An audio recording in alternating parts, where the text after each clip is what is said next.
Right, thank you very much. And event number 1 is already mobile for us here.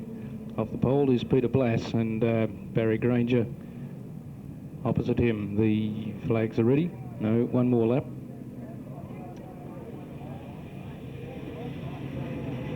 A little bit hard to read the numbers at this stage because the mud on the side of the cars. Jim Dyer well positioned in the middle of the field, plus a few cars that we haven't seen before. The yellow 63 car has got the name Schroeder on the roof. Unfamiliar to me.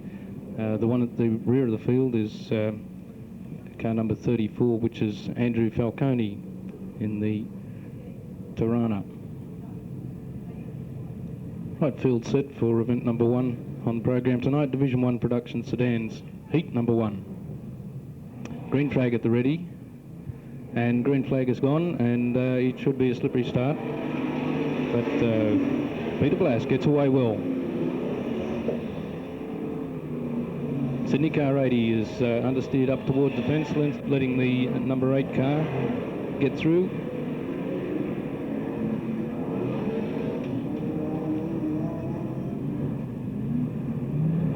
Sydney car 8 driven by Alan Harris there, still holding on to second place behind Peter Blass in the local 27 car.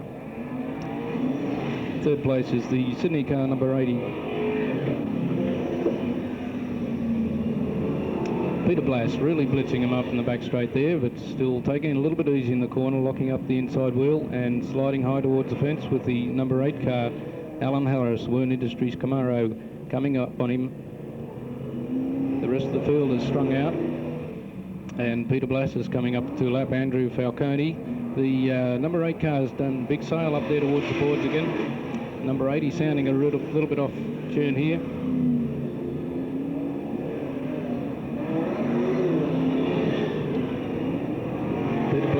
Peter Blass has lapped Andrew Falcone with the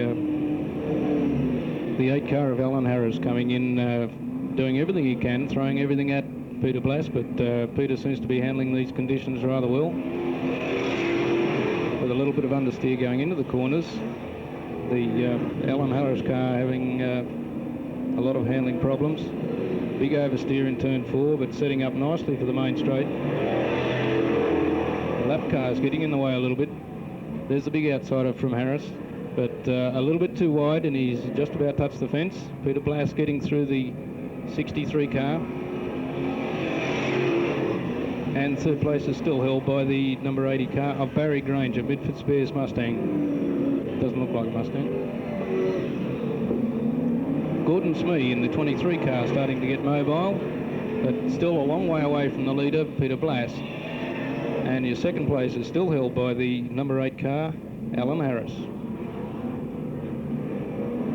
And a long way back to third place in the 80 car, Barry Granger, Midford Spares car. Peter Blass in a big tangle there, and with the Granger car, the Alan Harris car, sorry.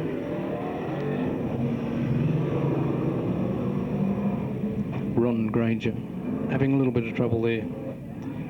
Peter Blass holding them down to a very slow speed for this restart, and the green flag's ready, and the green's shown. Peter Blass gets away again.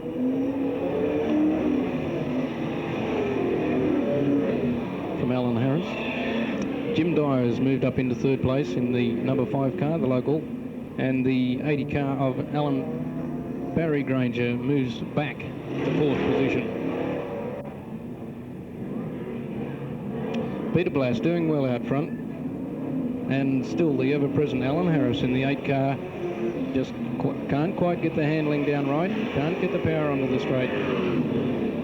Catches him slightly in the corners, but then has slight handling problems getting back out. Your leader is still Peter Blass. Alan Harris in second place, and Jim Dyer running up third place.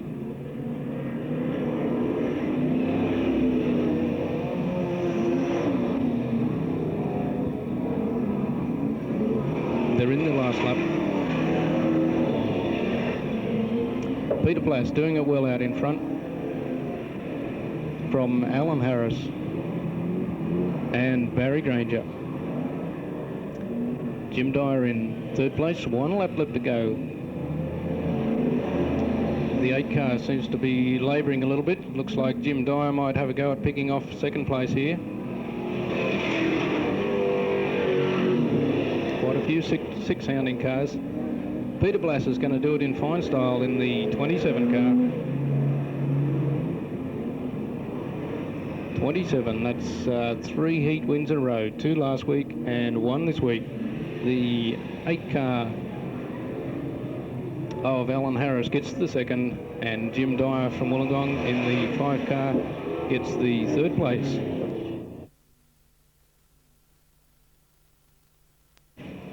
Cole Lawrence needing a little bit of a push on the start, apparently stalled. There's a bit of a traffic jam coming up, yes. Demolition Derby was last meeting. Cole Lawrence still requiring a push and being obliged by Rob Vidler in the 40 car. The rest of the field seeing the problem and slowing down quite properly. So it's up to Cole Lawrence to come around and take up position 2.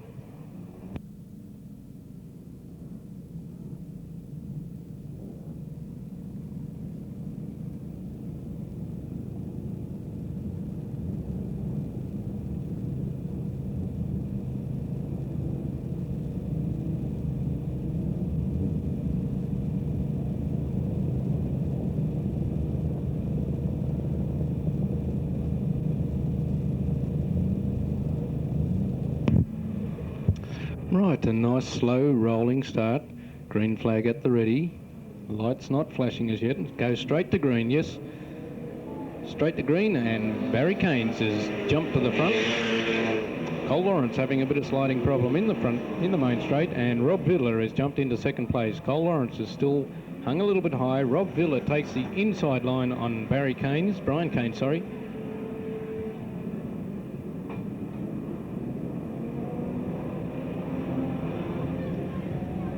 The 87 car holding on to third place, Gary Thompson. Leases Tirana, Robbie Vidler out there in front with Barry Keynes. It is Barry Keynes, not Brian as in your program. The 87 car of Gary Thompson still holding on to third place with the Sydney car 49 of Brian Arundale coming in there in fourth. Rob Vidler's really shot to the lead now in the 40 car, and Barry Keynes holding on to second place from Gary Thompson.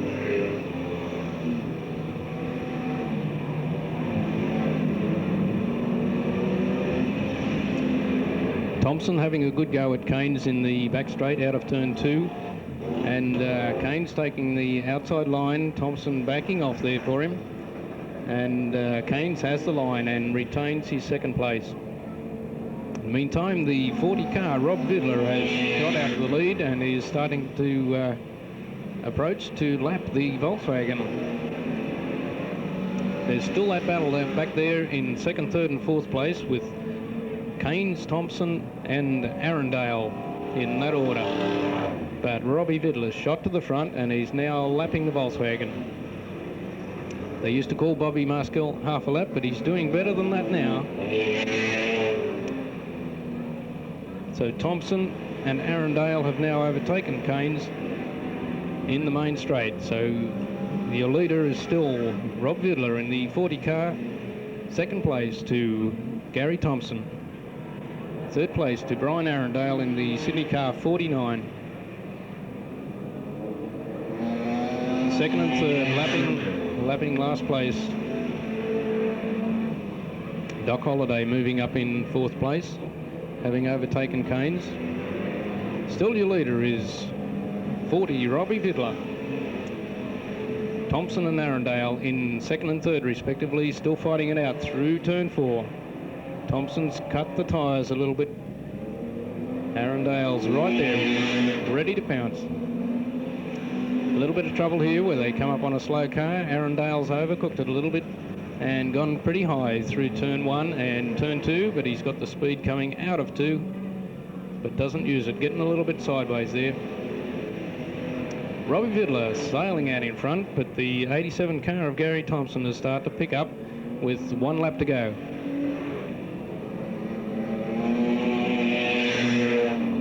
Now the fight for third place is between Doc Holliday and Brian Arundale. Doc Holliday with the inside line. Could have it. Yes, he's got it now. There's no doubting your lead, ladies and gentlemen. Here comes Robbie Vidler to take out heat number 1 of the Division 2 cars.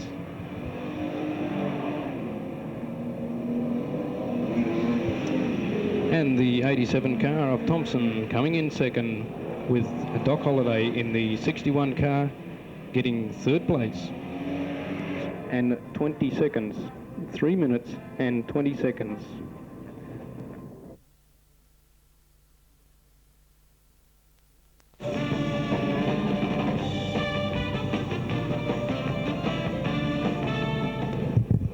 Right, cars on their rolling start lap for the standard sedans, heat number 1.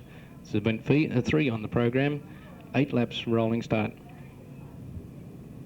2 of the real hot shots on the pole line as Dick Pettit on position 1 and Trevor Watson in the Darana on position 2.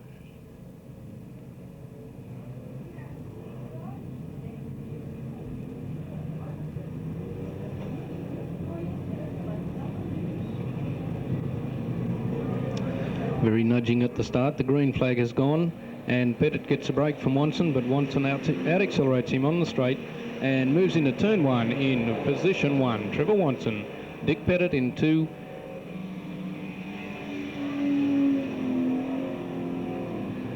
John Boyden there in position 3 in the Blue Falcon. Kenny Marsh has picked up position number 4, but it's still Watson in front in the number 6 car, and Dick Pettit in the number 10 car, the cross-country Datsun Cortina, in position number 2. Johnny Boyden still holding on to third place, with Fred Nicastri now taken over 4th position. Ken Marsh in 5th, and car 31 just crossing the start-finish line is still in first gear. Trevor Watson blitzing him out in front there, with Dick Pettit having a few little handling problems. Cars seem to want to use the pole line. Fred Nicastri using a slightly wider line and sliding in turn 1. Nicastri up in the 3rd, with the Johnny Boyden car having a battle in turn 2, holding on to 4th just, and the Mini has taken him. That's the 70 car, one of our visitors, Fred Cooper, in the Mini. There's no doubting your winner though, it's Trevor Watson. He's just lapped 1 car in 4 laps. Dick Pettit in 2nd place, about half the length of the straight behind Trevor Watson, and Fred Nicastri in 3rd position in the 81 car. Cooper in the Rex and Ruins Greenway Welding Mini is holding on to 4th place.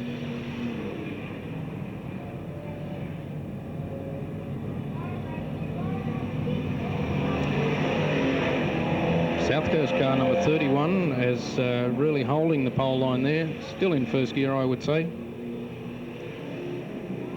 Trevor Watson, your race leader, just coming into the main straight. Dick Pettit being held up by the 21 car.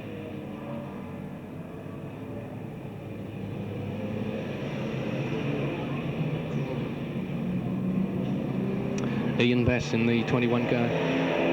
And car number 81, Fred Nicastri, is still holding on to 3rd, but the Mini of Cooper, I don't know whether it's a Cooper Mini or not, but it's certainly making an impression through the curves, but it's just running out of steam on the straights.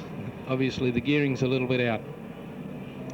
Trevor Watson fighting it out through the lapped cars. The 103 car that was running 3rd there for a while is now being lapped by Trevor Watson, and he now has the length of the back straight over Dick Pettit, who is running in 2nd place.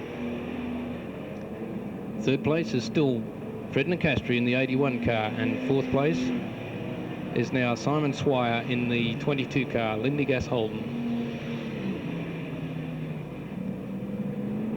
Less than a lap to go for Trevor Watson in the standard sedans, heat number 1.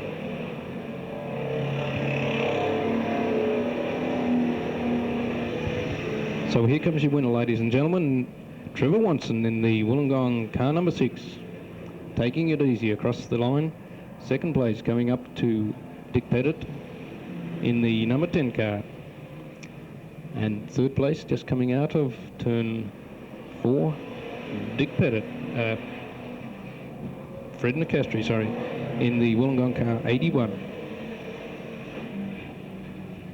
Time for the 8 laps was 3 minutes 21.9 seconds. 3 minutes 21.9 seconds.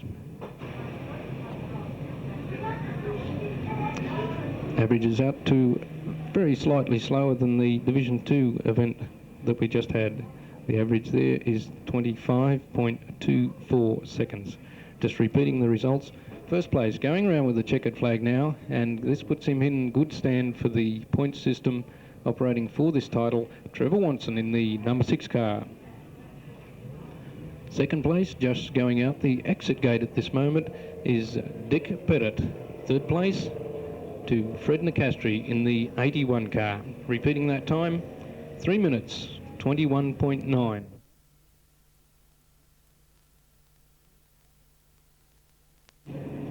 They need a little bit of a help down there.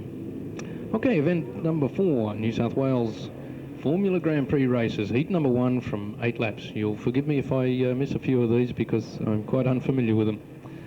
Going in for a rather quick rolling start. And they've got the green, and there's a bit of a shuffle there. 24 car of Michael Quinn breaks out into the lead. Not for long by the look of it. I need my glasses to read the numbers. The number 2 car of Bobby Kempis moved up into second place. There's a bit of jumping over wheels and everything there. And the 5 car of Ray Millard gets up into third.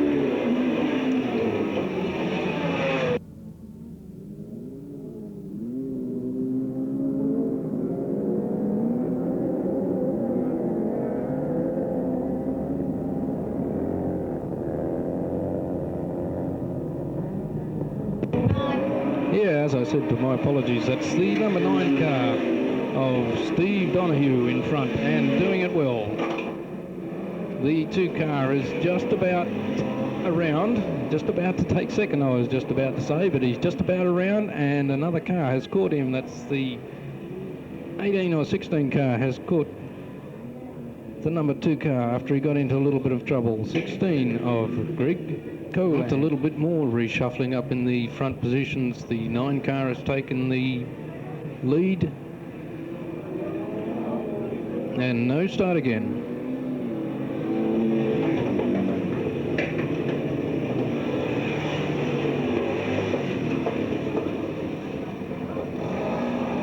And we know the 24 car's not in front.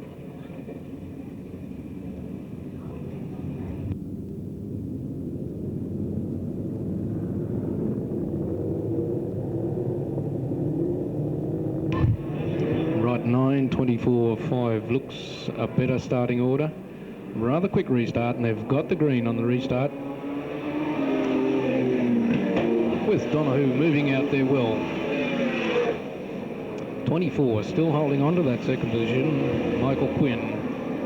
The car 5 out accelerating him up the back straight. He's taking the high line there and has taken second place. Ray Millard, an old trooper in these small cars, has got himself up into second place, and third place relegated is Mike Quinn. A little bit of trouble with the lead car there, as pulled out of the race, leaving Millard to take over number 1 position, and followed in second place by Mike Quinn. Third place is the 31 car, which is Clive Pollock.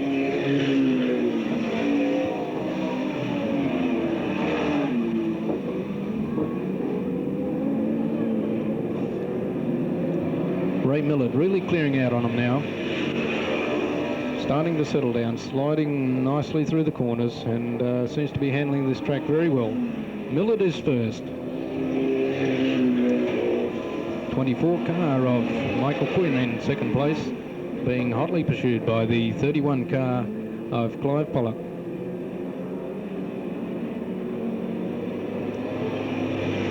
Hold down car to flag to the 64 car.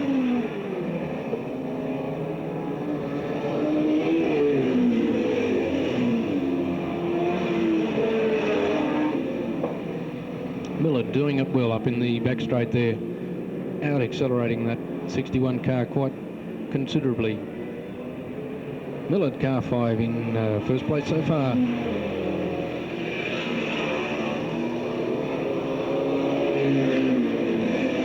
'24 car in second place. That's Mike Quinn.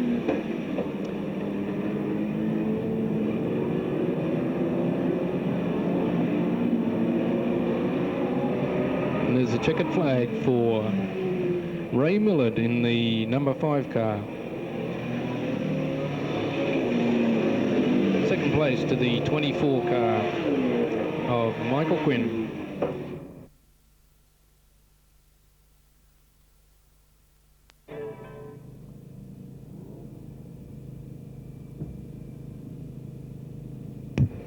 Right, 4 laps of hectic team action with Clive Turner on the pole position. Wayne Olive outside of him. Bill Mcdonald in position 3 and the Volkswagen Bobby Maskell outside of that.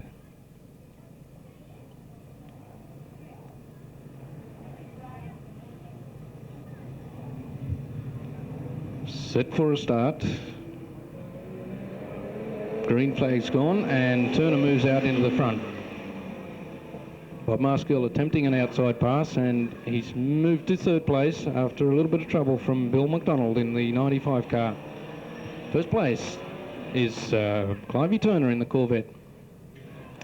And holding down a good second is Wayne Olive in the Tirana. Third place to Wollongong car 6. Bobby Maskell looks like going for second. He's got the inside line and he's taken second, so it's Wollongong 1 and 2. If they can hold this to the end. Oh, a little bit of pushy. So it's Wollongong 1 and Sydney 2-3. Red flag coming out for a restart. Clive Turner, Bill Mcdonald and Wayne Olive. 1 Wollongong, 2 Sydney. Let's see you all cheer there for the Wollongong car.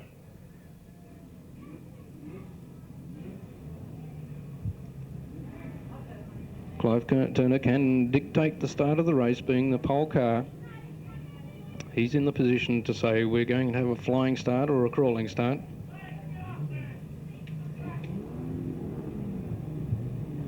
A couple of young fellas down south of the control tower here. If you just go behind the fence, please. Clive Turner has stolen it, and right out in front for Wollongong with McDonald and Olive taking up second and third. On the point system, this would be equal points for Wollongong and Sydney. Unlucky for Bob Maskell, but at the moment we have Wollongong, Clive Turner in front, Bill McDonald in second place, and Wayne Olive holding up third.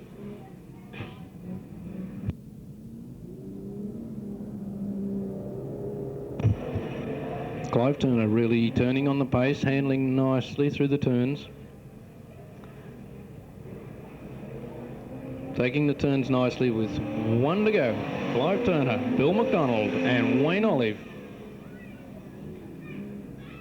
Turner sitting on the pole line, not allowing any opportunity for McDonald to slip underneath him. McDonald will have to do it the hard way, all around the outside, if he's going to do any good in this.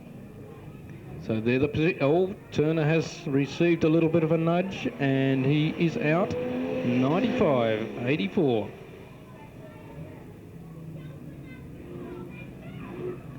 Clive Turner hasn't crossed the start-finish line as yet, so third place hasn't been given.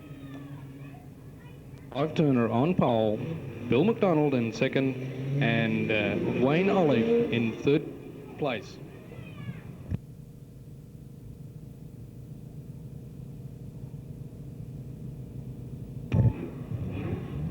So it's again will be Clivey Turner's opportunity to outfox them for the start.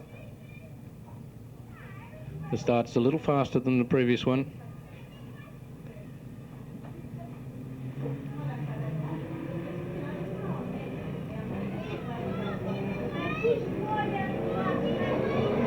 No go, no go.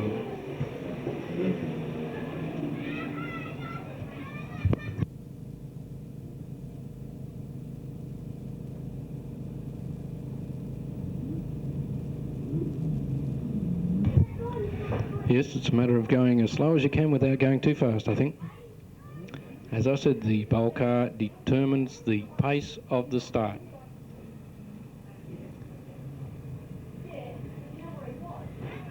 So it's again a restart, a battle of tactics. Clive Turner desperate to win this for Wollongong, even though the points would be equal if he got the win. And it's a green flag. It's quite a good start. Turner in front with Mcdonald second and Wayne Olive in third place.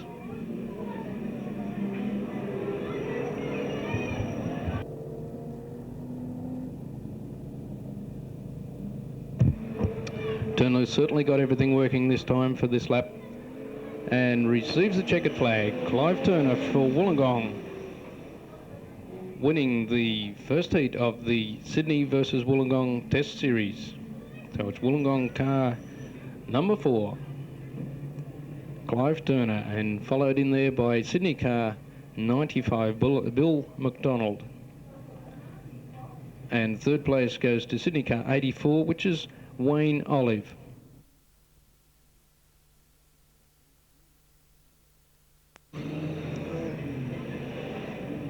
Outside of that, we have the Wollongong car number 3, which is Phil Bray in the yellow Cortina. Right, this is the second heat for the standard saloons, 8 laps rolling start.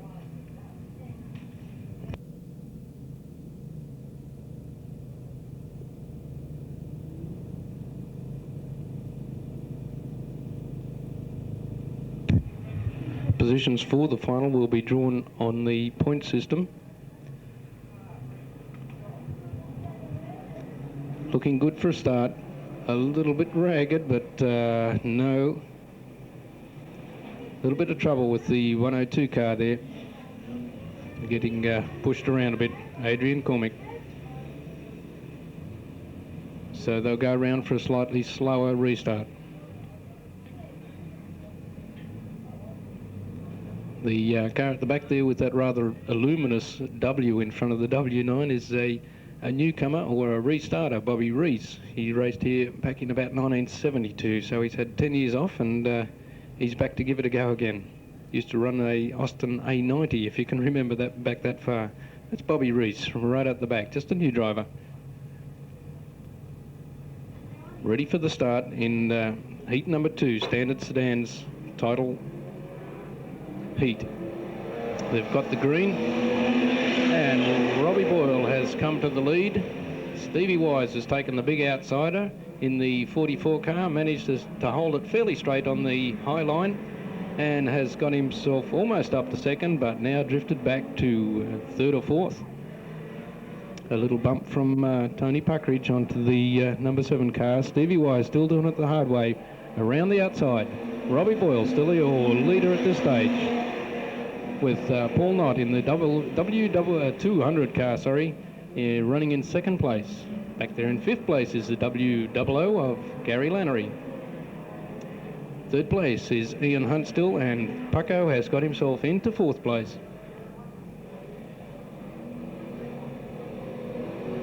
Still your leader, hanging on to it out there, Robbie Boyle in the South Coast car 33. 200 is Paul Knott in the second place. Ian Hunt. Tony Puckridge making a big challenge for third place, but not quite successful enough. 102 car of Adrian Cormick looks like it's going to call it a day. Gary Lannery making a big charge in the Charger to pick up fifth place at this time, passing the 69 car.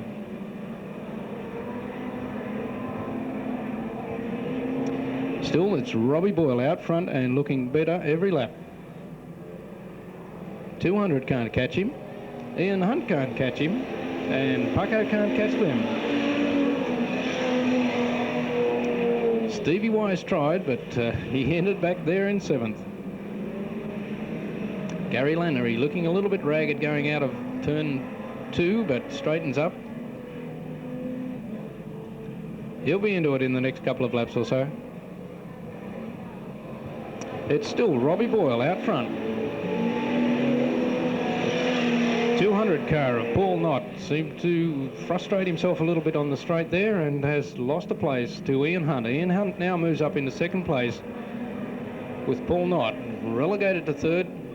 Gary Lenery making the big outsider, going for fourth. He's got fourth so far, and will he come right around to get the third place? No, he goes back to sixth. I guess there's not much future in the outside line. It's still Robbie Boyle in the South Coast car 33, out in front and doing well. Ian Hunt in second place in the Cabby Auto Wreckers Cortina. 200 car, Paul Knott doing well again to hold on to third place with Tony Puckridge in fourth. Ian Hunt is catching up to Robbie Boyle, but the laps are running out. They're on their last lap at the moment. Robbie Boyle getting away a little bit from Ian Hunt there. Big passing move up the back there with the number 3 car, but it's all Robbie Boyle in the South Coast car number 33. The second place going to Ian Hunt, and third place to the 200 car of Paul Knott in the second heat of the standard sedans. So there's one contender for the final. When the points are added up, he'll be up there amongst them. Race time on that event was 3 minutes 15.7 seconds. 3:15.7.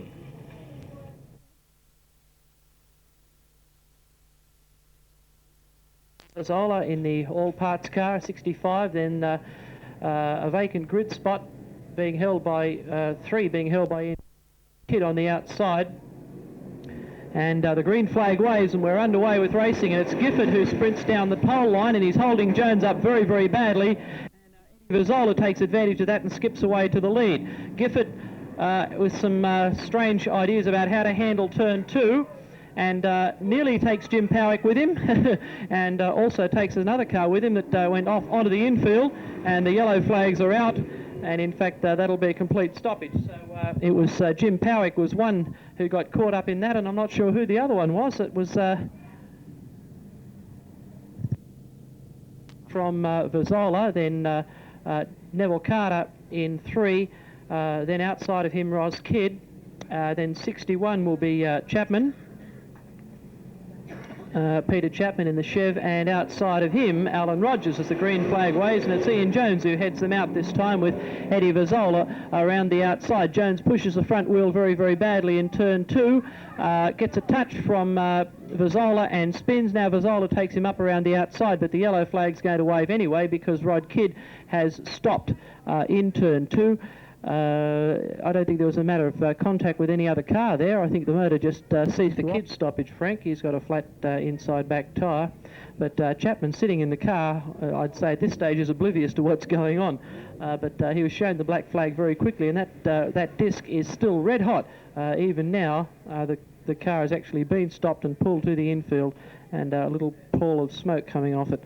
So we're down to 4 cars. And number 87, thank you very much, is Daryl Briggs in the high-tech handling Chev. So obviously Alan Rogers has sold the car, and Daryl Briggs, the new owner. Welcome, Daryl. And a very nice red paint job too. Let's hope that the car brings you as much success as it did its predecessor, Alan Rogers.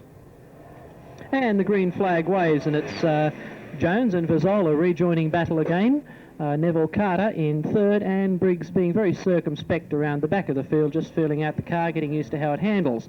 Jones lets the tail drift right out wide, coming off turn 2 to try and block Vizzola out. Vizzola's not going to have any of that, and he goes wide in turn 4 to try and get the fast line down the straight, which he does, and he's staying well and truly in touch with Jones at the moment, and this race is by no means over, even though it's really turned into a 2-horse affair. Eddie Vizzola driving beautifully in the all-parts car, and Jones, as I speak, keeps the motor on the boil but goes to the infield. The car's turning around, and now it's stopped, and now Eddie Vizzola moves into the lead. So it's certainly been a race of changing fortunes, as Frank Carmody said, and we're going to have a very easy time picking the 3 place getters in this one, because there'll only be 3 left if they all keep going. Cheer up, there's still 1.5, 2 laps to go. Anything could happen, and it probably will. 18.4 seconds the last lap. Yes, Vazzola is really honking. There's no doubt about it. He was putting an enormous amount of pressure on Jones, and I suspected that he probably would find a way through sooner or later. I wasn't expecting it to be caused by a mistake from Jones. I thought he'd probably do it on his own driving skill alone, but certainly you've got to be there to put the pressure on a driver, and Eddie Vazzola did that very, very well. And it's good to see a bit of sponsorship on Eddie's car too, which is really good. An underrated driver, in my opinion. And a fine drive by Eddie in the all-parts car, and he's going to finish in front of Neville Carter in the 59 Chev, and Daryl Briggs, who will be one lap back in the number 87 car, will be the last one to greet the judge. He actually still has a lap to from a standing start, as is usual with standard saloons.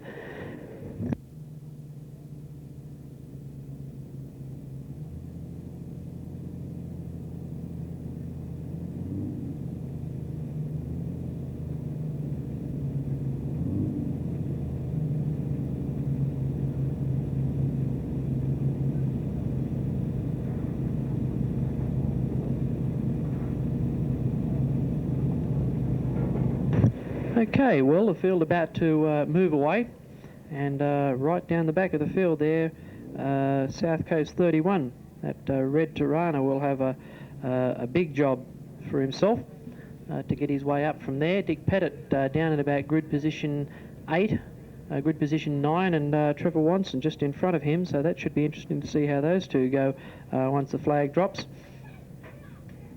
Brad Jones, it is, right at the back of the grid, and Fred Nicastri is in grid position 6, so it's going to be Watson and Mickey Hales and Dick Pettit all there very, very close together in terms of grid positions, and it'll be interesting to see who gets the break first.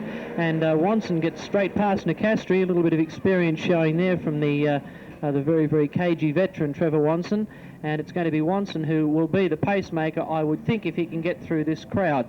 Nicastri moves by very, very quickly. Cooper looks like he's going to park the Mini on the back straight, and obviously the same gearing problem. He was very fast through the corner, but not quick enough up the straights.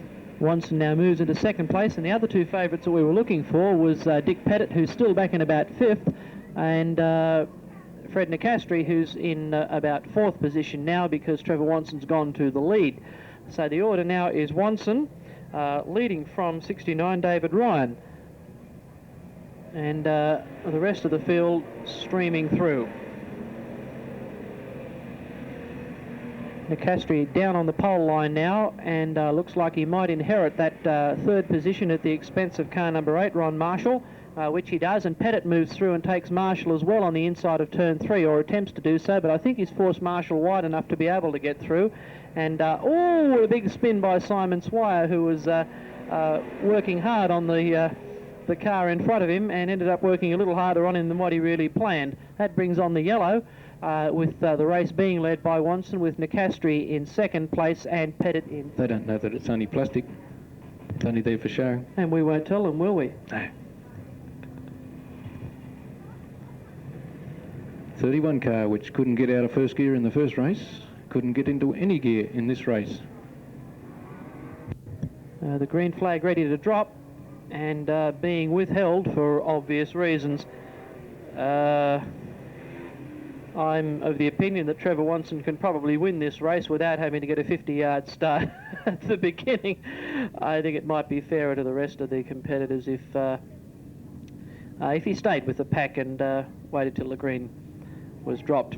Okay, so it's going to be Watson to lead from on the outside of him, 69, that's Craig Graham, and then Marshall in number 8 on the grid spot 3, then Nicastri behind him, and then the sleeper in the pack, Dick Pettit in number 10, who won't be sleeping once the flag drops, believe me. No, and still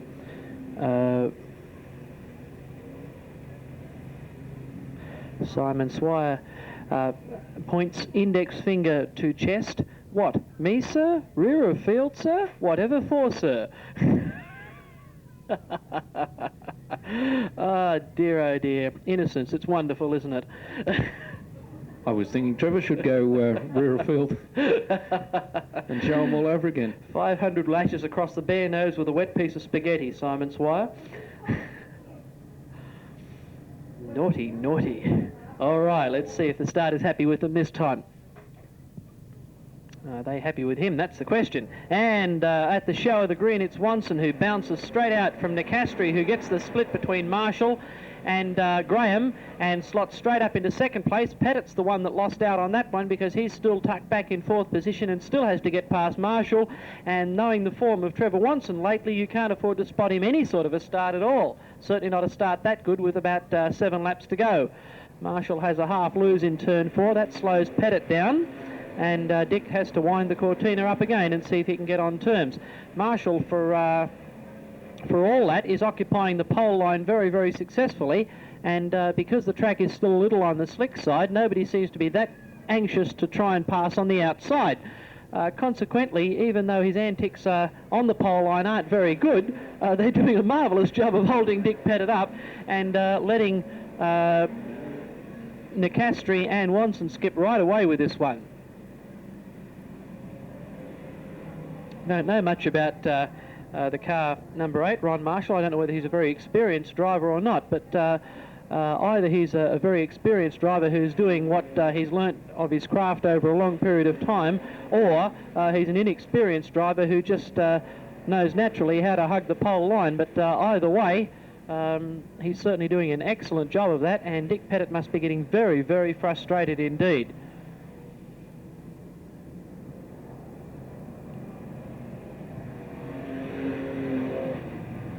An absorbing struggle going on between these two drivers in car number 8 and car number 10. Now, that's the first time that Marshall let himself get loose from the pole line, and that was all of the opportunity that Dick Pettit, the old stager, needed, and he was straight through like a dose of salt. So there you go.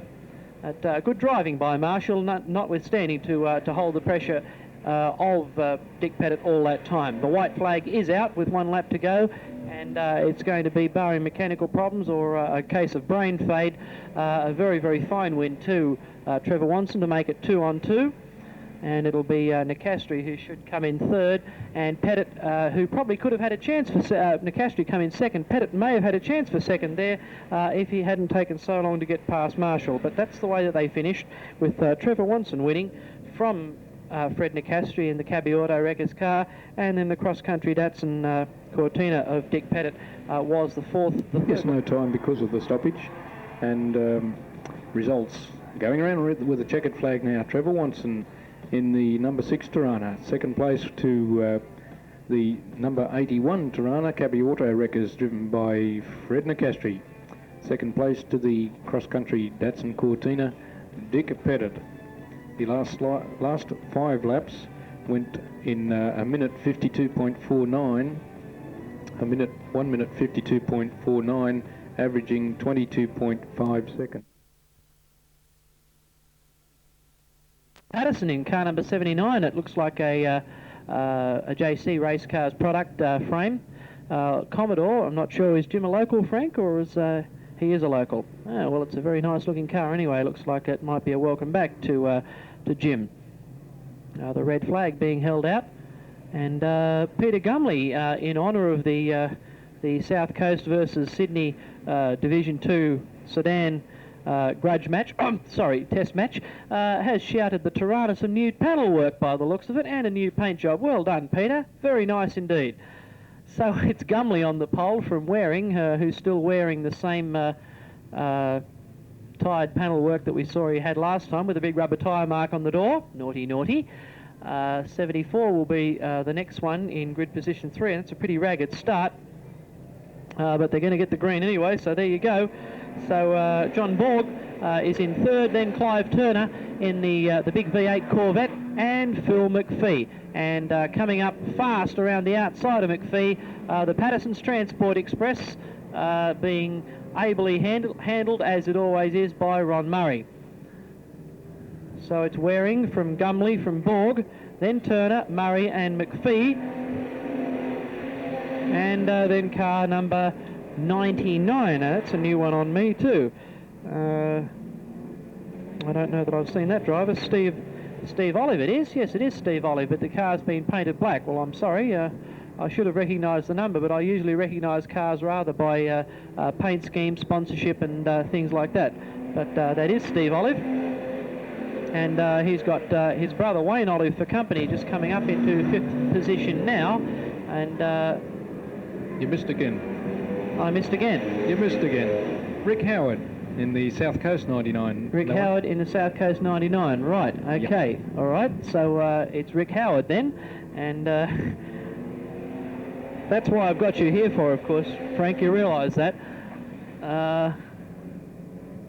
Oh, I see. We've got a meeting down here, have we, on turn 3? No, we've got a drag race on turn 3. Oh, John Borg and Ron Murray decided that they'd have a... Oh, dear, Ian Duckett doing a little bit of tail wagging up on turn 2, and number 20 stopped to have a look. Good stuff.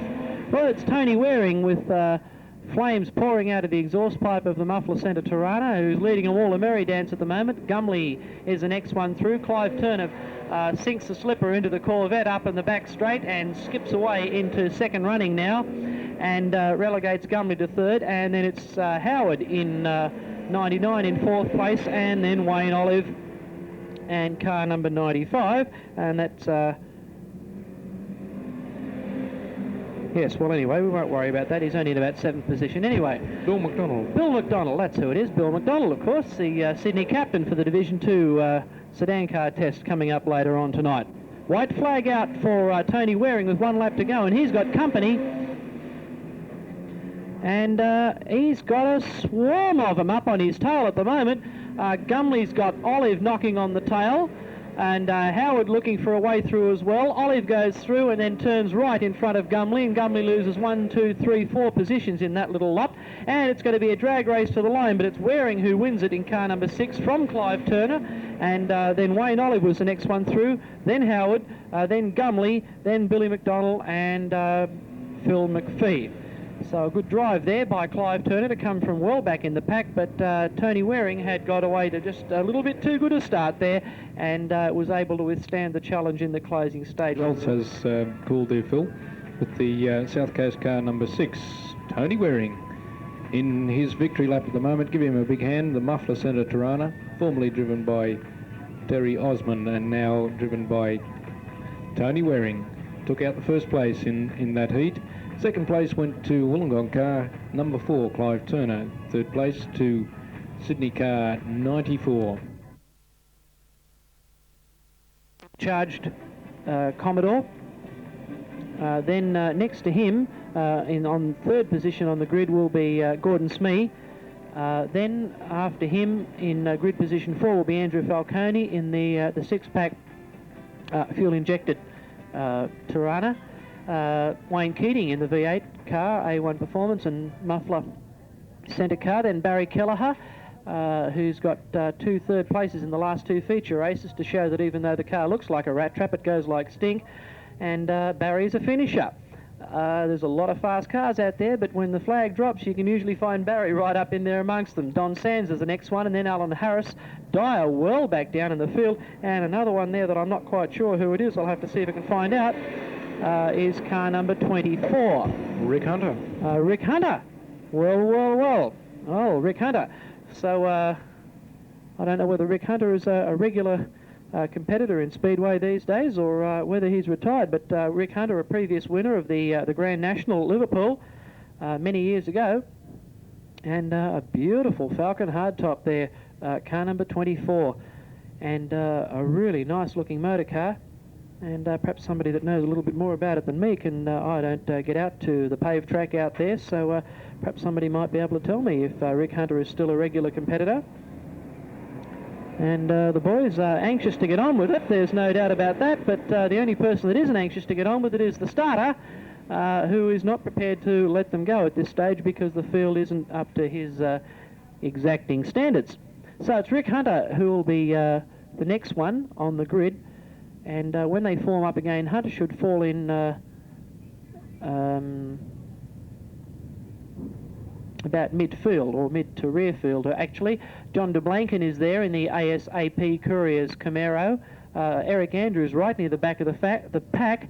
Ron Granger in the Rodney Combs WRC Howe Camaro, the car that Combs bought here on his last trip to Australia, not the one that he went on, not the one that he was just here for the test, but the test match before that.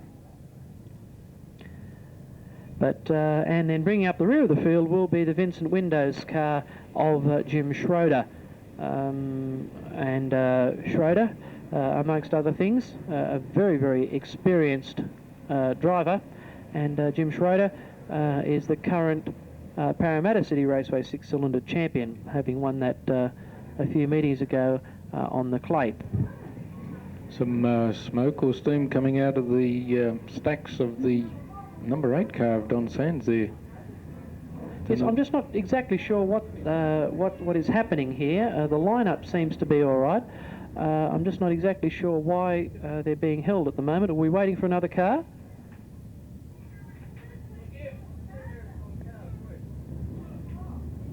Aha, right. We've got 2 minutes on a car in the pits. Okay. The Alan Harris Camaro just coming out, so that was the reason for the delay. Aha, right. Okay, that's good. All right, Division 1 sedans, and that's number 3, so that must be Phil Harris, I think. Is it? Right, well, I think Alan Harris is car number 8, and Phil Harris is car number 5, I think. Oh, car number 2. We'll check that one and just make sure. But anyway, that's the reason why we've been waiting for Harris. Now they get the word, 1 lap, and then it will be go. So we now have Harris with us. And a very, very slow lap as the drivers get into position. And in fact, it is Phil Harris, as I thought, in car number 3. So we'll have to amend that in the program. And that car looks startling.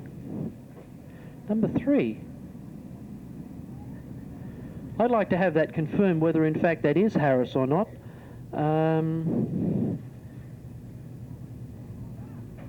Because that car was driven in the last Grand National, but not by Harris. So whether Harris has perhaps bought the car or not, I don't know. But we'll say that it is Phil Harris. But that car was driven, I think, by Ron Spink in the Marlborough Grand National a few weekends ago. Okay, so it's Cuthbert who skips away from Barry Granger, and the big V8 sedans out trotting their stuff, and what a great field of V8 sedan and six-pack sedans here tonight. Boy, oh boy, it's almost a championship field out there running at the moment, and everybody away to a clean start, except for Barry Granger, who loops it in turn 4 and leaves Lenny Cuthbert a surprise leader at the end of lap 1. Smee is the next one through, then it's Keating, then Alan Harris. Jim Dyer is the next one with Andrew Falcone behind him, then Don Sands and Barry Kelleher, who's starting to work his way up through the pack in the XD Falcon. Cuthbert in the lead. Smee looking for the way around, tries the pole line, and Cuthbert has it covered, so he tries the outside instead. Alan Harris. A lot of smoke coming from the back of car number 24, the car of Rick Hunter, and Harris's car number 8 going very, very slowly up the back straight, obviously with some problem. Cuthbert's car is also tossed in the towel by the looks of it, and that leaves Smee in the lead from Keating and Dyer, and still a lot of smoke coming from the engine or something underneath the car of Rick Hunter. And in fact, as we speak, it's getting worse, and either a very bad oil leak there onto a manifold or something, or some drastic internal problems for the Falcon of Rick Hunter. Either that or he was in the Navy once and learned how to lay a smokescreen, one of the two. It's Gordon Smee who's in the lead. Alan Harris pulls the Dayton car off the track. It hasn't been going well, and he soldiered on there for a couple of laps, hoping that it might chime in, but it didn't. So Smee is in the lead with about the length of the back straight over Keating. The next one through is Jim Dyer. Rick Hunter retires the Lejeune car sales car from Narellan, the Falcon, into the infield as the white flag is about to come out for Gordon Smee. Ron Granger loops the Bob Combs, Hal Camaro in turn 4, but he's well down in the field. That's not going to have a great deal of effect on the overall results at this stage as Smee goes by to receive the white flag, and already he's down in lapping the tail enders. Sands slows right down on the back straight for some reason. I'd say he's got a flat tyre, judging by the way the car is jumping up and down at the back, and I'd say he was involved, Kelleher was involved in that as well, but the race is going to be won, and won easily, by Gordon Smee.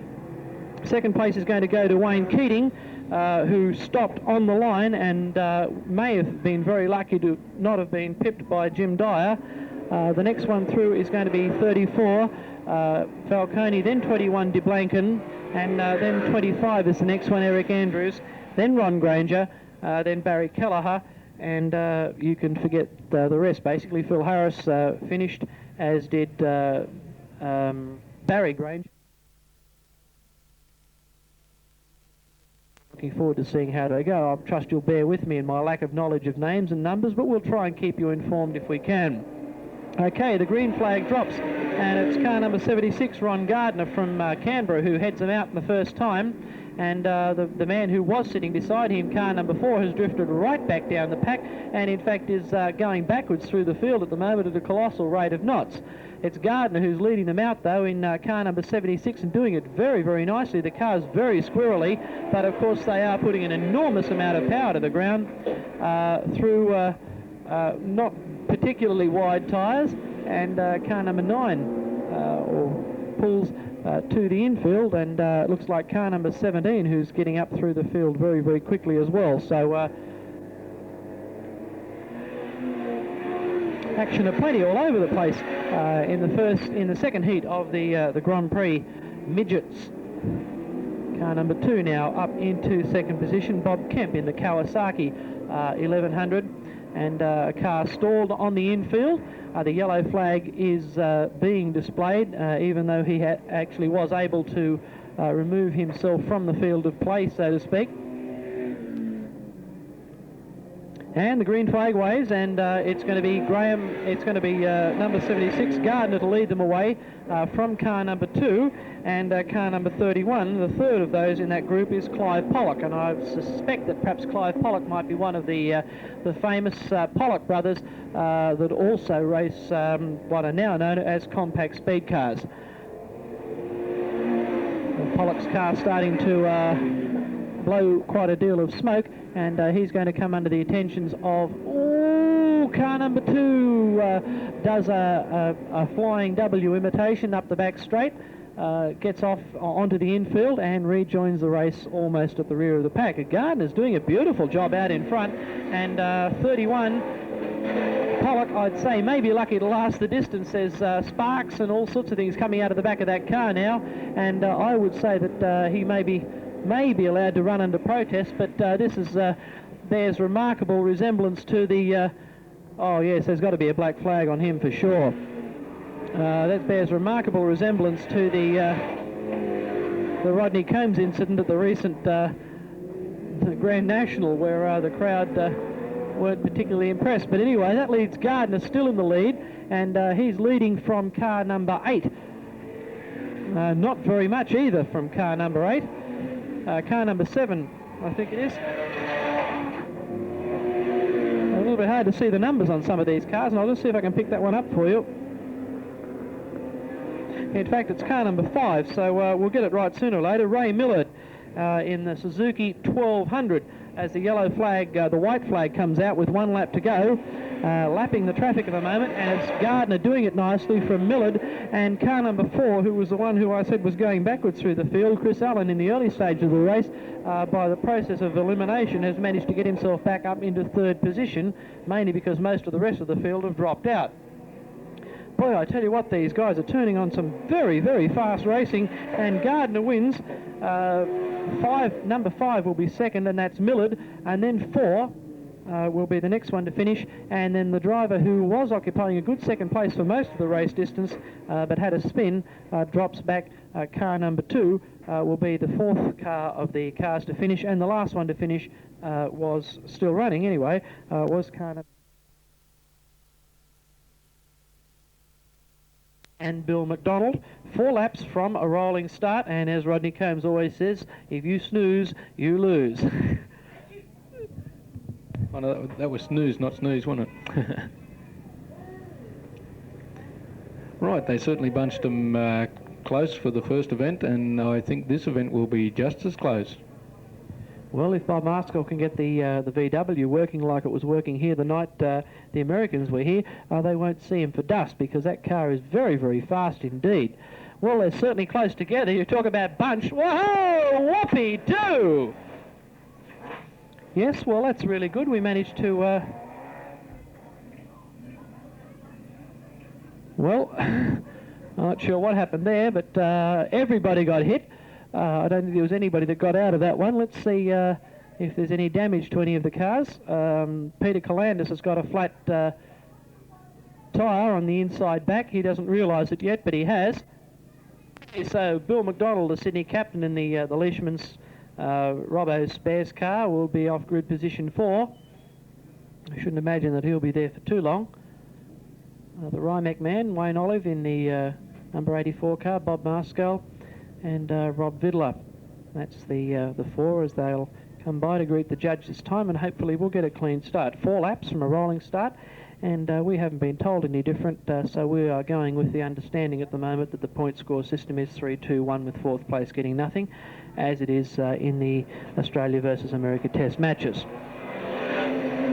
So it's Olive who had the pole, but Maskell outsquirted him into the lead, and now moves away. Olive is in 2nd position now, and Vidler in 3rd with McDonald trying him on around the outside. It's still a little bit skatey around the outside there, and McDonald is playing with disaster a bit, but he gives Vidler a good tap, gets Vidler out of the way, and Wayne Olive in trouble now as Vidler moves away to take over 2nd position, or tries to take over 2nd position, but Olive finds the loud pedal again and goes for it, and Vidler with his attempted pass has let McDonald in for the 3rd position, unless he can hold a tight line around the outside.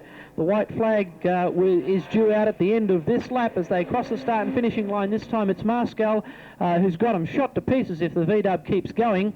But the other 3, well, it could be anybody. It's Olive, Vidler and McDonald. 2, 3 and 3.5, I think you'd have to say is the fair way of putting it. And all sorts of pushing and shoving going on down there. And Vidler cops a serve from McDonald, and now the Sydney drivers move into 2nd and 3rd position. So it's Maskell, Olive, McDonald and Vidler, who came from a fairly good grid position, is going to end up scoring no points.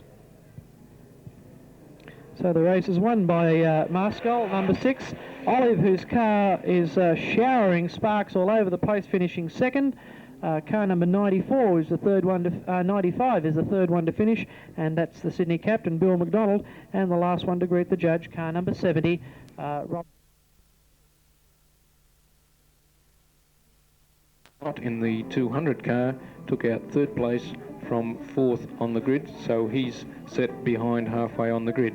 So Standard Saloons, heat number 4 will be 8 laps rolling start. This is event 13 on the program. A small but select field, I think, is the terminology that they use, Frank.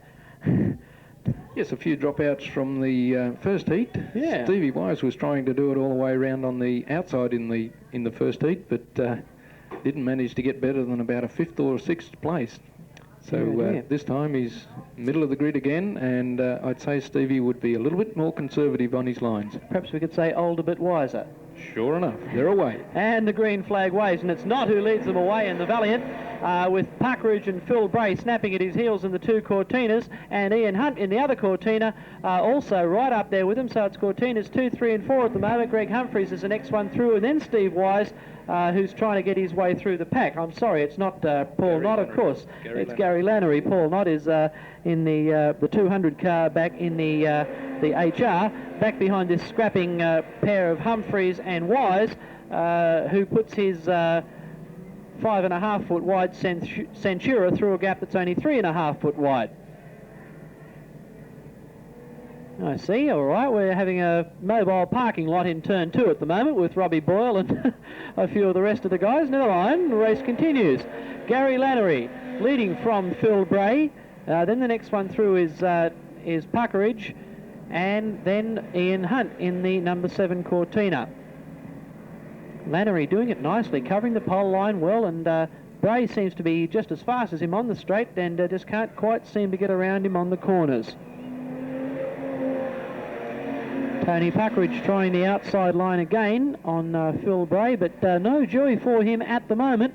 This might give him an opportunity. Bray gets out of shape in turn 2 and Puckeridge closes the gap quickly, but Bray skips away again as soon as he can get the foot back in the bucket. And in the meantime, this is working well as far as Lannery is concerned, because he doesn't have to worry about it at all. He just has to pilot the plot up front and let the rest of them scrap it out behind. Steve Wise in a car that is progressively destroying itself more and more each meeting. Looks like a renegade from a demolition derby, to be truthful. Back in position number 5, and already the lap flag being showed to some of the slower drivers. Wise picks himself up to position 4 and splits the Cortinas. Phil Bray again in trouble in turn 2, but sorts it out nicely, enough still to hold Puckeridge out. 102 being lapped there is Bill Clark in the XT Falcon, and Gary Lannery got around the outside of him very nicely.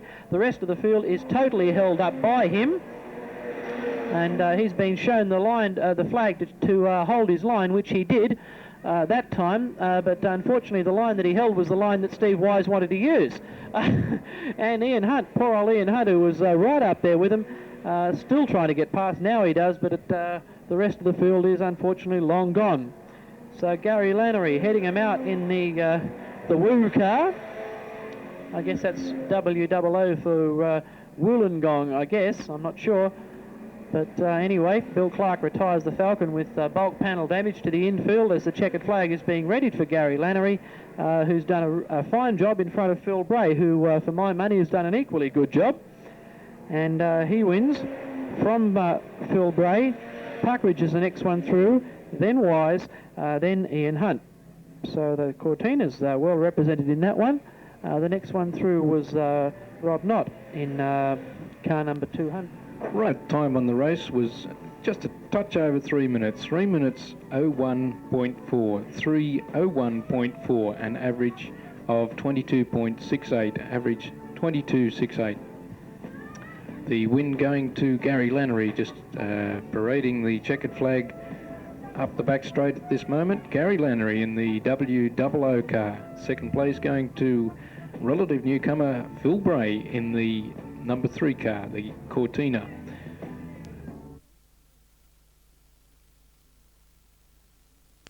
And 87, of course, as Frank has already told you, is Daryl Briggs in the ex-Alan Rogers Hi-Teco handling Chev.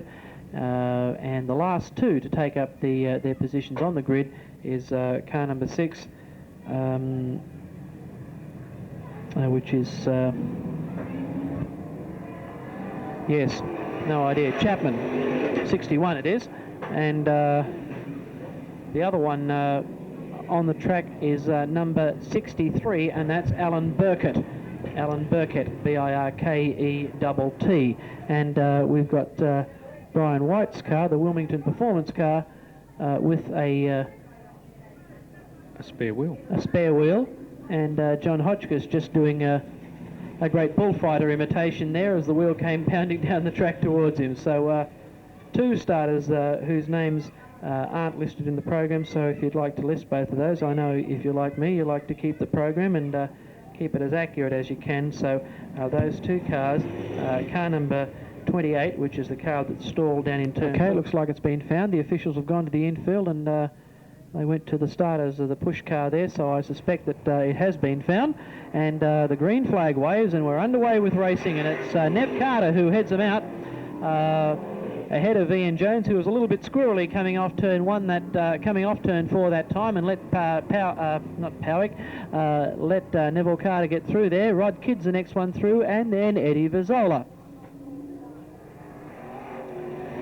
Jones having all sorts of handling problems in turn 4 at the moment, has drifted away from Neville Carter.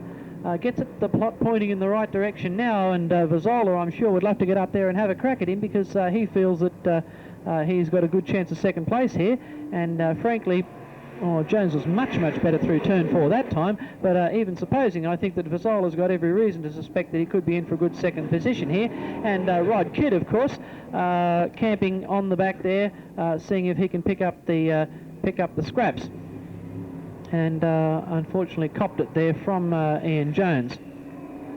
But Vazola, as we said, did pick up the second position, and I thought that persistence might pay off there, and it did. So now it's Nev Carter who's leading him out, coming up to lap Daryl Briggs, who's obviously still learning his craft and getting used to how to drive the thing, and stays up high, which is good. Lets the race go ahead. And now Vazola moves right up onto the tail of Neville Carter. Alan Burkett cops a run off turn 4 and rejoins the race at the rear of the field behind Peter Chapman.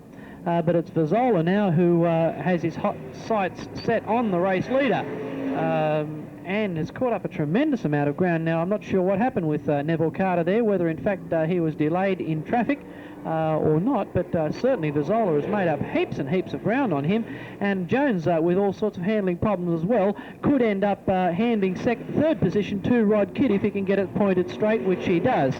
Well, there's a bit of justice there, because Kidd had Jones all lined up in turn 2 about 4 laps ago, and Jonesy moved across in front of him and took him out. So justice is not only done, but seen to be done, but done there. 59 takes the win very narrowly from car number 65. 43 is the next one to finish, which is Rod Kidd, and then car number 66, and the rest of the field coming in now would be headed, I think, by number 61, Peter Chapman. No, Alan Burkett it is, and then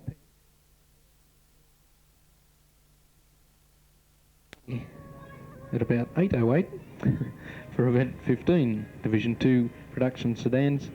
More or less a sudden death repechage over 6 laps, rolling start. Yes, this is going to be interesting. Tony Sutter and 102, or number 21 and 22 it is out there, side by side in the 2 Lind gas cars, beautifully prepared cars. Bob Marskell on the pole with number 32, Keith Cameron, on the outside of him, and it's Cameron who skips away. But car numbers 20 and 21, Eric Swire and Tony Sutter in the Lingas team cars, heading up third and fourth position at the moment, with car number 79, the new car of Jim Patterson. Only 2 starters, of course, from this heat, or the 2 finishers from this heat, should I say, will transfer through to the final. So Marskell, with the troubles that he had in the previous race, against the Sydney team, obviously didn't qualify through his heat race, and is looking at the moment to see if he can qualify for the feature per medium of the repechage. The car is not going at all well. It is not what you'd call fast. In fact, to be truthful, it's what you'd call quite slow. Keith Cameron's not real worried about that, because he's certainly making sure of a berth in the feature at the moment, but Marskell's second place is looking very, very much in doubt at the moment at the hands of Tony Sutter in the Lingas car in the Kingswood, not the Kingswood.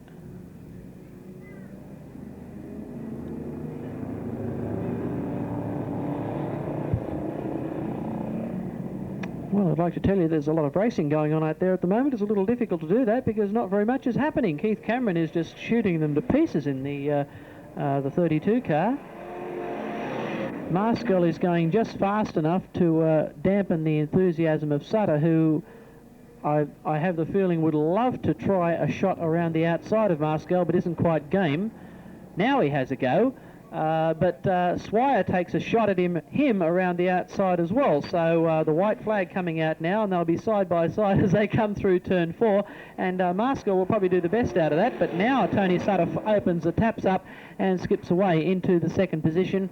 And Maskell also gets relegated down to 4th because Eric Swire moves past him in the number 20 car as well. So in fact, Maskell loses the position altogether. 32 wins the race, and very easily Keith Cameron. Second place is going to go to Eric Swire in car number 20. Tony Sutter in car number 21 is going to be the third finisher. 79 would have been the fourth place man.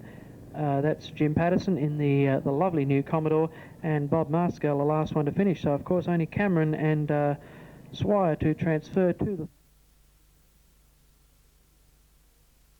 is a very accomplished motorcycle engineer who has also been responsible for building road racing and speedway sidecar frames for Peter Campbell, who has raced both speedway and road racing both here and overseas. So Chris Dowd obviously back into speedway on 4 wheels this time instead of 3, and a very fine engineer Chris Dowd is, and he's responsible for the tuning of the engine car number 5. Ray Millard, number 31, obviously with a similar problem that he had previously. Sparks flying out of the back of the car, and I'd say that he will probably consider discretion to be the better part of valour and pull off the field before he does himself or somebody else a great deal of damage. Anyway, the race is being led by Bob Kemp in car number 2, who's shot right away from car number 16. And doing it very nicely, although 16 has a big lose, and off onto the infield he goes, and that leaves car number 4 in second position now, and that's Chris Allen, and he's being followed by car number 5, the car that we're talking about, Ray Millard. And a big pile up in turn 4 with the race leader being centre punched.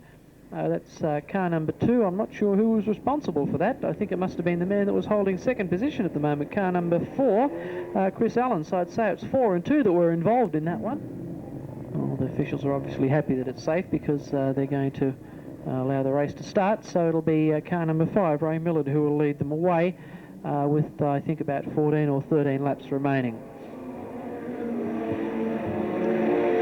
The Grand Prix racers. Very fast little motor cars.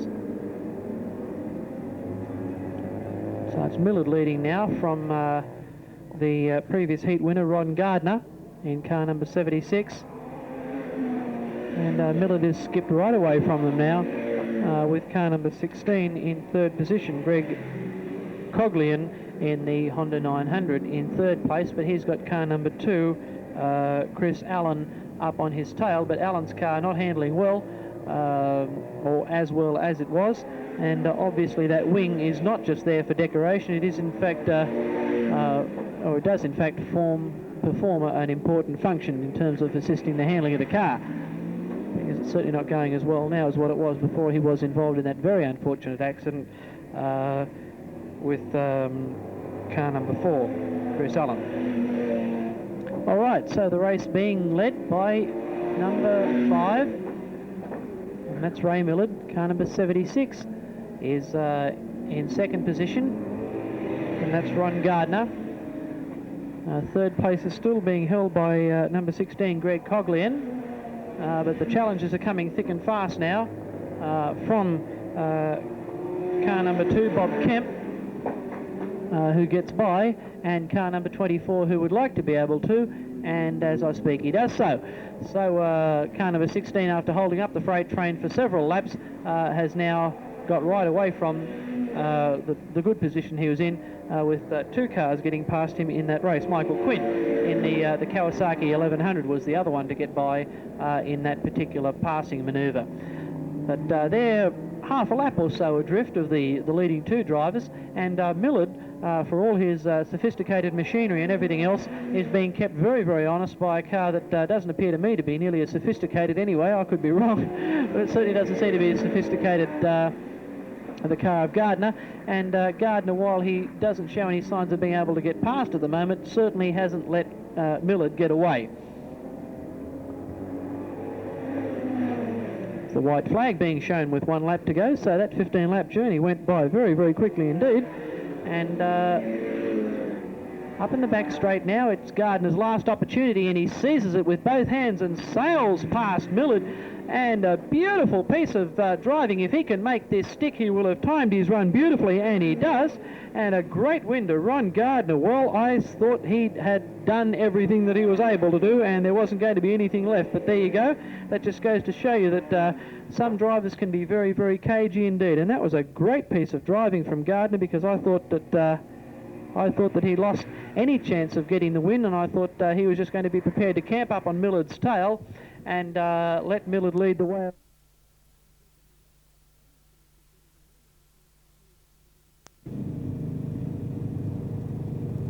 Well, this is certainly going to be a sudden repechage. There's only 5 cars to start, and only two, of course, transfer through to the final. So hang on to your hats. This could be wild. Greg Humphreys on the pole in car number 3. Barry Humphreys, sorry. Dame Edna out there with car number 69, Craig Graham, in second position. Well, that doesn't look like Craig Graham to me. Goulburn 69, maybe it's Goulburn 69, David Ryan. That's a possibility. Let's consider that. Anyway, Barry Humphreys is in the lead anyway, no question about that. And in fact it is David Ryan in second position in the Black Holden, and third place at the moment is being held by car number 113, and I haven't got, or car 103, I'm sorry, yes it is, John Boyden in the XR Falcon, but only 2 to go to the final, so Ryan and Humphreys looking set for that at the moment. Only 8 laps the journey. And they've run right away from this field, even in the early stages. Ryan doing a great job of trying to get up around the outside of Humphreys, but no joy as yet. And of course, trying to do the outside line is a fairly dangerous procedure at this track, especially in turn 4, because there's a fairly wide runoff area there, and it can take you right out into the fence if you happen to get out into the loose, slippery stuff. Car 102 pulls to the infield. Terry Kershaw in the Fabric Care Falcon, the car that hasn't gone well for him tonight, and it's continuing its run of outs, I'm afraid. Barry Humphreys is doing it nicely out in front with about 4 laps to remaining. Still David Ryan leaning on him. Oh, and Humphreys turns right in turn 2 and takes Ryan straight into the fence along with him. Well, it'll be interesting to see what the stewards have to say about that one.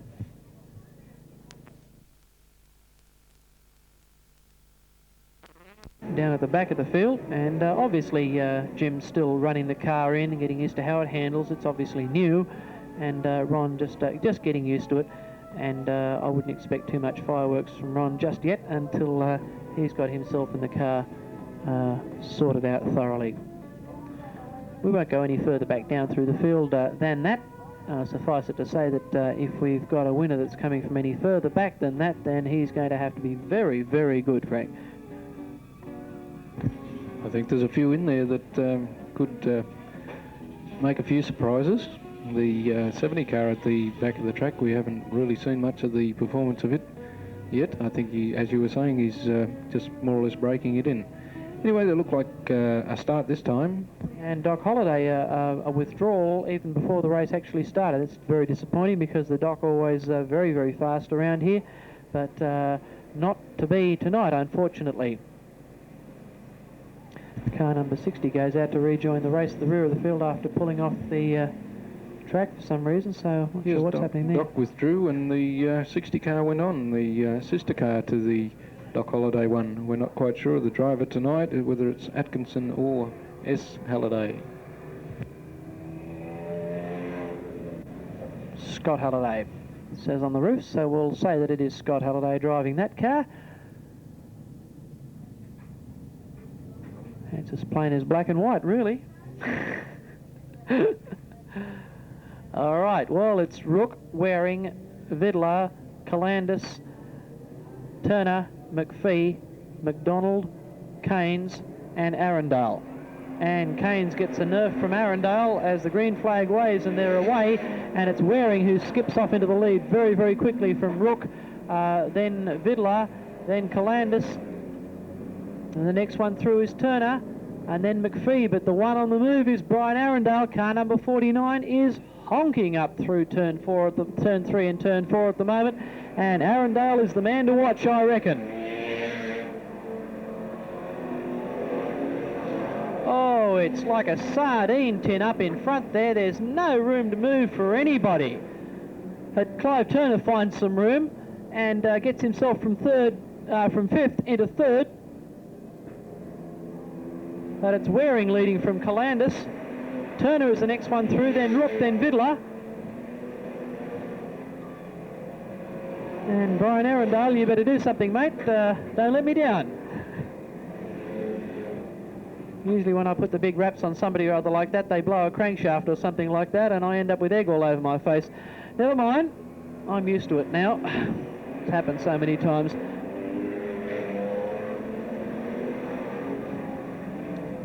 Tony Waring still holding up the freight train in front, and Calandis spins and brings on the red light. Probably if he'd have been just travelling just a fraction faster, he would have ended up on the infield and wouldn't have in fact caused that stoppage, but the back of the car is hanging over the tumble dome and the little raised portion of dirt, the windrow around the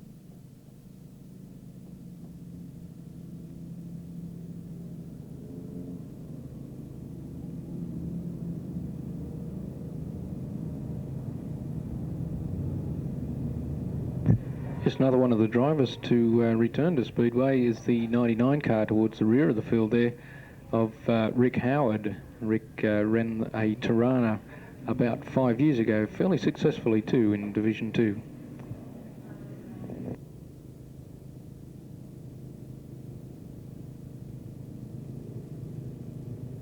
Starter waits a long time before he shows him the green, and it's Waring who leads him away. Calandis round the outside this time, tries to find room, and Waring very cagily moves to the outside and squeezes him into the wall, and forces Calandis to back off a little. And Bill McDonald's been the big improver, who's got himself up into about fourth position, but Barry Keynes unfortunately has swapped ends up in. The bar of the 49 car is bent back quite severely. Okay, the starter waits a while yet before he shows him the green, and now they're away, and this time Calandis gets away with it and stops right in front of the field and brings everybody unstuck. Peter Calandis got away well, went around the outside of Waring that time to see if he could make it stick quickly, and did that, but in trying to pull back down onto the pole line, the car got very, very squirrely, and took him, overcorrection, took him into the fence, and then the rest of the chain reaction, well, you saw what happened with the rest of them. Arundel involved, Mcdonald involved, Ron Murray. Yes, Trevor certainly builds a mean motor car, there's no question about that. I have a great deal of respect for Trevor's ability in building cars. He builds them strong, he builds them fast too. It'll be interesting to see how Brian Cox goes once he gets that yellow machine sorted out.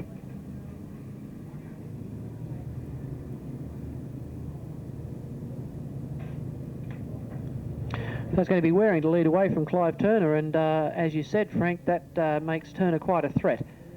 Gary Rook hasn't done anything wrong, has avoided all of the problems and is sitting in a good position. Bob Vidler behind him, looking good also. Waring trying to cover pole line and outside as well, not successfully. Has certainly managed to cover pole line all right, cops a tap in the tail for his troubles, and we've got a stoppage again because this time car number 32, Keith Cameron, goes into the wall in turn number 1 and 12 laps to go. And there's some suggestion up here that perhaps the the lap scorers boards down here are glued together, and they can't get past 12 laps to go, and this race is going to be 12 laps to go for the next I don't know how long. Let's hope not. And the green flag waves again. This race is going to have more stoppages than laps, I feel. Oh, Tony Borg is the guilty party this time, and number 20 looks like he's there's a bit of light shining from it. And down comes the rain.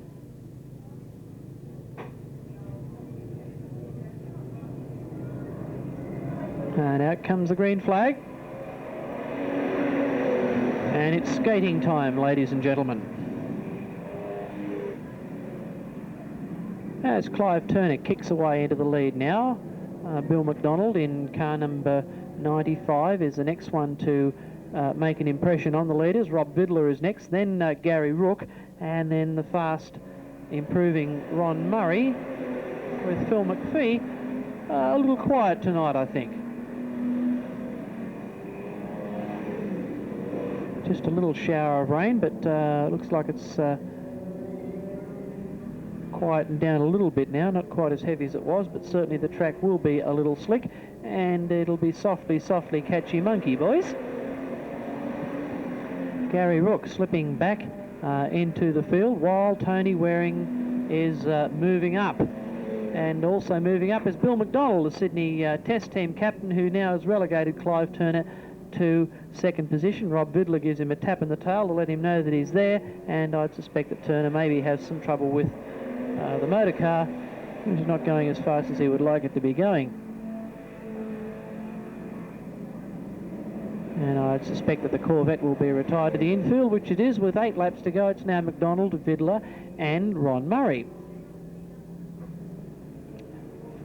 Phil McPhee is the next one through, who hasn't done a great deal, but with the process of attrition in the race so far, he hasn't really had to do a great deal. Tony Waring's being held up by Gary Rook and Cole Lawrence at the moment. We could probably charge through the pack fairly quickly, given half a chance. He disposes of Rook now and sets off after the fish shop man. In the meantime, the race leader, Bill McDonald, has shot them to pieces. Vidler in second position is now coming under siege from Ron Murray, who is further under siege from Phil McPhee, and while they scrap over second position, Bill McDonald is waltzing right away with it. Oh, it's close in turn 4. Oh, 4 cars. That second position could go to any one of those, but one of them is going to have to separate from the pack very quickly and get out after McDonald, because shortly he's going to be in the lapped traffic, and they're not going to be able to get through him. In fact, I think even now, with some 6 laps remaining, they probably have left it too late to catch him. So it's McDonald now leads from Murray, Vidler, McPhee, Borg, Lawrence, Waring, Rook, and Tony Borg cops a serve over in turn 4, but is safely on the infield, and the stewards will undoubtedly leave him there.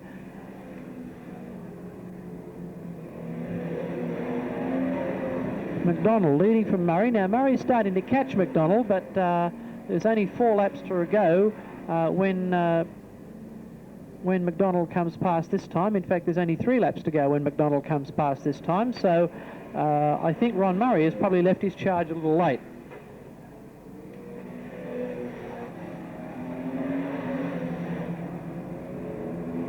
The rain really coming down heavily now. I don't need to tell you that. I'm sitting up here in the dry commentary position.